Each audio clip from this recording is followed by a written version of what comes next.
Ngayong araw, January 2, ay ika-28th birthday ng kapuso aktor na si Alden Richards. Nagkaroon ng isang private celebration ng birthday ni Alden na ginanap sa Conscious Garden Cafe sa Quezon City na pag-aari ng aktor, na dinaluhan ng kanyang pamilya at mga kaibigan. Ilan sa mga kaibigan sa showbiz ni Alden na dumalo sa kanyang birthday celebration ay sila Bea Binene at ang newlywed na sina Rodjon Cruz at Dayan Medina. Nagpasalamat din si Alden sa lahat ng dumalo sa kanyang birthday celebration. Sinabi niya na yun ang pinakamasayang birthday niya ngayong 20s niya. Marami ding blessings ang natanggap ni Alden noong nakaraang taon. Isa na ang pagiging blockbuster hit nang natapos nilang movie ni Catherine Bernardo na Hello, Love, Goodbye. Happy birthday to you. Happy birthday to you. Happy birthday, happy birthday, happy birthday to you.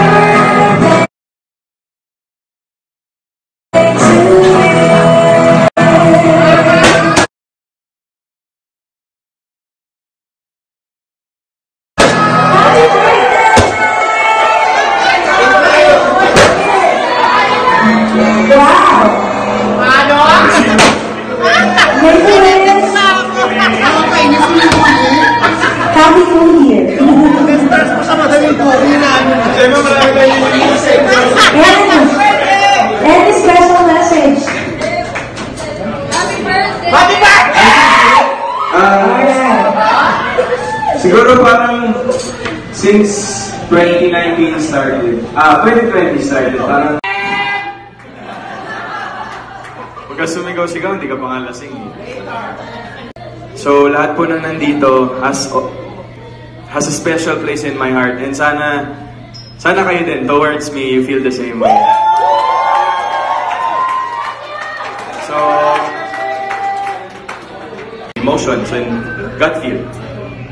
Tapos, ito yung pinaka-feel na feel kong New Year, and ito rin yung pinaka-feel na feel kong birthday party and birthday. And since I stepped on 20.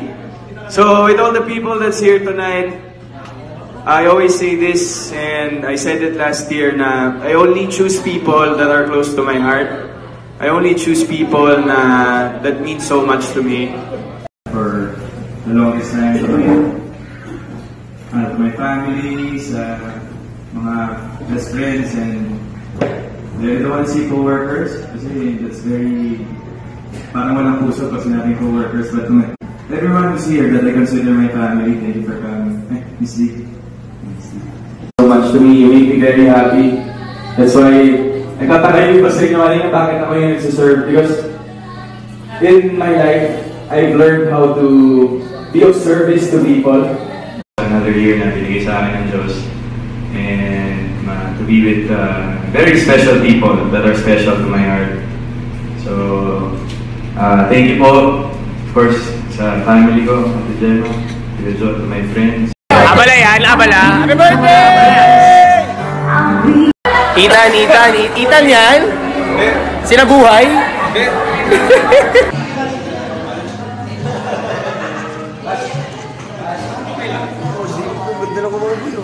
With dimples naman. With dimples.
Thanks for watching. Please like, comment, and subscribe.